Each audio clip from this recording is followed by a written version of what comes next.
Secretary ജനറലാണ് അദ്ദേഹം. ഈ supreme കോടതി ചോദിച്ച ചോദ്യങ്ങൾ വളരെ പ്രസക്തമാണ് എന്നുള്ളൊരു അഭിപ്രായമാണ് അദ്ദേഹം പറഞ്ഞിരിക്കുന്നത്. ഡൽഹിയിൽ നിന്ന് ബി ബാലഗോപാൽ നമുക്കൊപ്പം തുടരുന്നുണ്ട്. ബാലു, കേസ് ഹൈക്കോടതിയിലേക്ക് തിരികെ വിടണമോ എന്ന ഒരു ഘട്ടത്തിൽ സുപ്രീം കോടതി ചീഫ് ജസ്റ്റിസ് ചോദിക്കുന്നുണ്ടായിരുന്നു. ആർട്ടിക്കിൾ 26 മതാചാരവുമായി കൂട്ടി ചേർത്ത് വായിക്കരുത് എന്നും സുപ്രീം കോടതി പറയുന്നുണ്ടായിരുന്നു. അതിനൊക്കെ കേന്ദ്ര സർക്കാർ തുഷാർ മേത്ത നൽകിയ മറുപടി എന്തായിരുന്നു ബാലു? ഇന്ന് കോടതിയിൽ ഈ വാദം കേൾക്കൽ ആരംഭിച്ചപ്പോൾ തന്നെ ചീഫ് ജസ്റ്റിസ് പറഞ്ഞ ഏറ്റവും പ്രധാനപ്പെട്ട ഒരു കാര്യം, ഈ രണ്ട് കാര്യങ്ങളാണ് അവർ കേൾക്കുന്നത്. ഒന്ന്, ഭരണഘടനയുടെ 32-ാം അനുച്ഛേദ പ്രകാരം നൽകി നിൽക്കുന്ന റിട്ട് ഹർജികൾ അത് സുപ്രീം കോടതിയിൽ തന്നെ കേൾക്കണമോ അതോ അത് ഏതെങ്കിലും ഒരു ഹൈക്കോടതിയിലേക്ക്, കാരണം വിവിധ സംസ്ഥാനങ്ങളെ ബാധിക്കുന്ന വിഷയമാണ്. അതുകൊണ്ട് തന്നെ ഏതെങ്കിലും ഒരു ഹൈക്കോടതിയെ ഡെസിഗ്നേറ്റ് ചെയ്ത് ആ ഹൈക്കോടതികളിലേക്ക് ഈ ഹർജികളിലേക്ക് വിടണമോ, ഇത് സംബന്ധിച്ചുള്ള കാര്യത്തിൽ വിശദമായ വാദം കേൾക്കൽ ഉണ്ടാകുമെന്ന് അദ്ദേഹം പറയുകയും ചെയ്തു.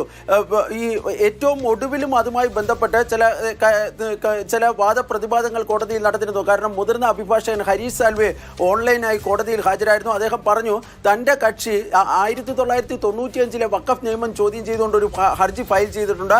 ആ ഹർജി ഇതിനോടൊപ്പം കേൾക്കണമെന്ന് അദ്ദേഹം ആവശ്യപ്പെട്ടു. അതുപോലെ തന്നെ 1995 വഖഫ് നിയമത്തിൻ്റെ സാധുതകൾ ചോദ്യം ചെയ്തുകൊണ്ട് രാജ്യത്തിൻ്റെ വിവിധ ഹൈക്കോടതികളിൽ വ്യത്യസ്തമായ ഹർജികളുണ്ട്. അതെല്ലാം സുപ്രീം കോടതിയിലേക്ക് കൊണ്ടുവരണമോ തുടങ്ങിയ കാര്യങ്ങളിലേക്ക് ഇന്ന് ഈ വാദങ്ങൾ നടന്നിരുന്നു.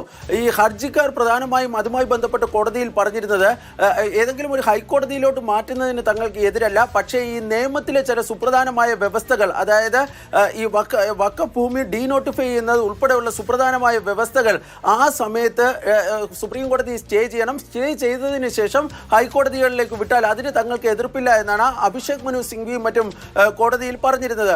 പക്ഷേ അതിലും ഒരു തീരുമാനം ഇന്ന് കോടതി എടുത്തില്ല എന്നതാണ് യാഥാർത്ഥ്യം.